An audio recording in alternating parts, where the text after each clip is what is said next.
Olá, sejam muito bem-vindos e bem-vindas a mais uma análise.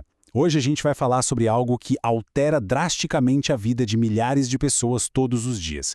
O mistério do erro diagnóstico envolvendo Lyme, Bartonella e a dor crônica.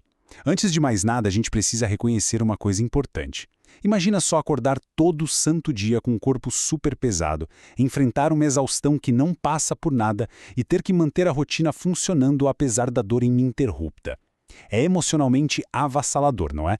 Quem carrega o diagnóstico de fibromialgia ou síndrome da fadiga crônica sabe perfeitamente o peso dessa desesperança. Mas a grande sacada dessa nossa conversa de hoje, baseada puramente em dados clínicos reais, é acender uma luz nessa escuridão. O recado principal aqui é claro: ao investigar as raízes mais profundas do problema, é plenamente possível vislumbrar um caminho para a melhora. Então vamos mergulhar direto nisso.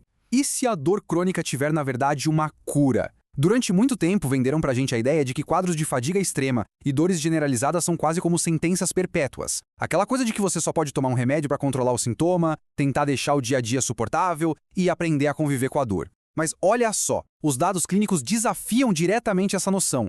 O que acontece quando a gente sai da caixinha dos rótulos pré-estabelecidos? A verdade é que a reversão do quadro pode existir, mas para isso o paradigma precisa mudar. A gente tem que sair do simples controle paliativo e ir atrás da investigação rigorosa de infecções que estão lá, escondidas fundo no organismo.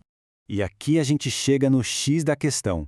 A doença de Lyme e a infecção por Bartonella são frequentemente diagnosticadas de forma errada, como fibromialgia ou síndrome da fadiga crônica. Isso é muito sério. A gente está falando de infecções bacterianas graves e totalmente tratáveis, sendo jogadas na gaveta das síndromes não infecciosas. Essas bactérias, como as causadoras do Lyme e a Bartonella, são furtivas. Elas não ficam só dando sopa no sangue. Elas driblam o sistema imunológico e se infiltram nos tecidos, causando um colapso contínuo no corpo todo. O grande drama desse erro é que a pessoa que precisava urgentemente de um antibiótico para eliminar o invasor acaba num ciclo interminável de remédios para dor que nunca vão na raiz do problema. Mas por que existe tanta confusão médica? Para desvendar isso, a gente precisa olhar para os sintomas, começando pelos neurológicos. Temos relatos de dor neuropática intensa, como ardência e formigamento, meningite ou encefalite, paralisia facial e sérios problemas de memória. Sabe a famosa névoa cerebral ou confusão mental crônica? É impressionante como muitas vezes ela é tratada apenas como um efeito colateral esperado da fibromialgia. Só que, na verdade, esse declínio cognitivo pode ser um sinal direto de neuroinflamação. Pensa nisso. É literalmente o cérebro inflamado agindo como uma encefalite, porque existem bactérias ativamente se multiplicando no sistema nervoso central. E o estrago vai muito além do sistema nervoso, viu? Passando por os sintomas articulares e musculares, a gente encontra aquela artrite migratória terrível. A dor tá no joelho num dia, no tornozelo no outro. Dores musculares profundas que parecem vir de dentro do osso e inchaço nas articulações sem nenhum trauma físico anterior. O que torna isso tão frustrante é que esses sintomas imitam a fibromialgia com uma perfeição assustadora. É o disfarce perfeito. É por isso que na avaliação clínica padrão de consultório rápido, fica quase impossível para o médico perceber a diferença. Sem investigar a fundo, a bactéria simplesmente se camufla como uma doença autoimune tradicional. Agora, juntando tudo isso, temos os sintomas sistêmicos. Olha essa lista. Fadiga incapacitante que não passa com descanso, febre baixa com calafrios, sudorese noturna severa, problemas cardíacos e, em alguns casos, o eritema migrans, que é aquela mancha em formato de alvo. A fadiga profunda é praticamente a marca registrada da síndrome da fadiga crônica, né? Mas veja bem, essa mesma exaustão é a resposta natural de um corpo que está lutando 24 horas por dia contra uma infecção sistêmica. E aqueles suores noturnos que encharcam o pijama junto com febres baixinhas, isso não é acaso. É literalmente o corpo usando suas armas biológicas para tentar queimar o invasor vivo. Tem algo drenando energia celular ali. Um aspecto muito interessante de tudo isso são os sinais específicos, os rastros que certas bactérias deixam. No caso da Bartonella, as pistas são bem pontuais. Destaca-se muito a dor plantar profunda. É descrita pelos pacientes como a agonia de pisar em cacos de vidro nos primeiros passos do dia. Além disso, temos tendinites que simplesmente não saram com fisioterapia, dor muscular severa nas panturrilhas, erupção na pele em forma de estrela e linfonodos inchados. Presta bem atenção.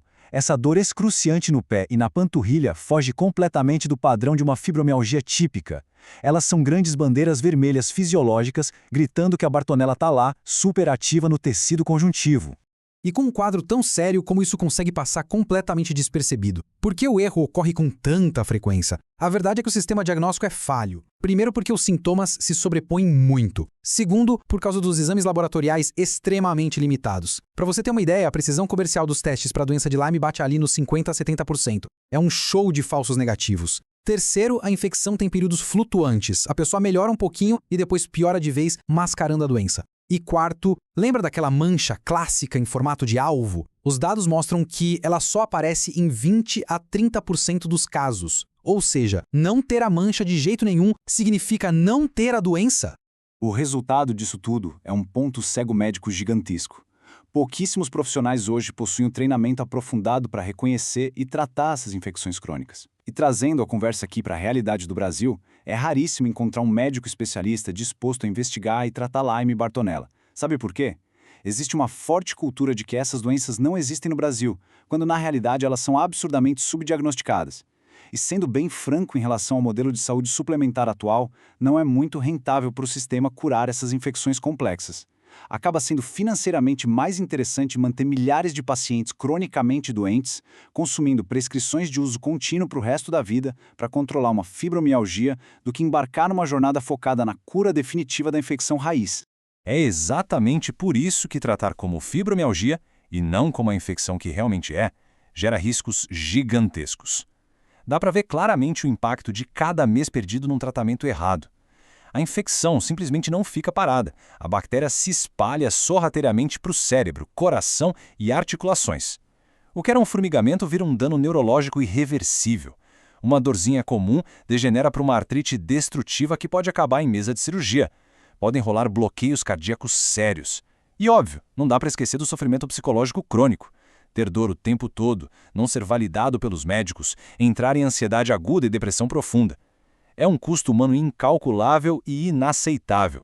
Isso tudo ilustra perfeitamente o abismo entre o que geralmente é feito e o que deveria ser feito. A abordagem paliativa, que entope a pessoa de antidepressivos e analgésicos fortes, só serve para silenciar o alarme. Trata o sintoma, mas passa longe da bactéria. E pior, alguns desses remédios até suprimem o sistema imune, deixando o corpo ainda mais indefeso e o fígado sobrecarregado. Já a intervenção curativa muda o foco completamente. Utilizando protocolos de antibióticos prolongados, ela vai direto no agente invasor. O objetivo deixa de ser aprender a conviver com a dor e passa a ser parar a destruição da infecção, prevenir os danos permanentes e oferecer de verdade um caminho real para a saúde. Certo, mas como é essa cura na prática? A abordagem médica que realmente funciona exige muita disciplina, dividida em 4 frentes estruturadas. Número 1. Terapia antibiótica prolongada, usando combinações espertas para furar o escudo de proteção da bactéria. 2. Combate simultâneo a coinfecções oportunistas. 3. O suporte da reação de Herxheimer. Isso é super importante. Quando as bactérias morrem em massa, elas jogam muita toxina no sangue e o paciente pode passar muito mal. Então exige hidratação intensa e suporte para o fígado para limpar essa sujeira toda. E 4. Monitoramento clínico profundo para acompanhar como a inflamação está diminuindo. É um processo intenso para valer. Então, o ponto crucial para quem está ouvindo é saber quando exigir uma investigação mais séria. Fique atento a esses alertas vermelhos. Se você tem algum histórico de picada de carrapato, mesmo antigo, ou exposição a áreas rurais e gatos de rua, isso importa muito. Se o seu corpo simplesmente sofre um colapso completo após o mínimo esforço, se as dores não passam com analgésicos de farmácia de jeito nenhum, ou se você tem febres baixinhas constantes e muito suor noturno sem explicação, mas os sintomas que vão e voltam do nada, isso não é só fibromialgia. E seu corpo implorando por uma investigação obstinada para descobrir a verdadeira causa infecciosa. O que nos leva a essa constatação poderosíssima? Diagnósticos como fibromialgia ou fadiga crônica são rótulos de exclusão total. Nenhuma conformidade com esse veredito deve ser estabelecida sem que agentes infecciosos tratáveis tenham sido inequivocamente descartados. Gente, a gente precisa parar de aceitar rótulos permanentes de incurabilidade como se fossem a primeira e única resposta. A recuperação do bem-estar e da saúde não é uma aposta. Um diagnóstico definitivo só pode existir de verdade depois que todo tipo de infecção tratável for caçada e descartada por um infectologista investigativo competente. Para amarrar toda a nossa conversa de hoje, fica essa reflexão final essencial. Que fatos as dores podem estar tentando comunicar sobre agentes infecciosos ainda não detectados pelo modelo médico comum? Será que já não é o momento de não aceitar a conformidade, buscar uma nova opinião e exigir exames complexos? Ter a coragem de questionar aquele laudo rotulador pode devolver anos e até décadas de qualidade de vida que você achava que tinha perdido para sempre sob o manto de uma doença incurável. Muito obrigado por acompanhar essa imersão de hoje em busca da nossa verdadeira saúde. Continue questionando e não desista de encontrar a raiz do problema. Um grande abraço e até a nossa próxima análise.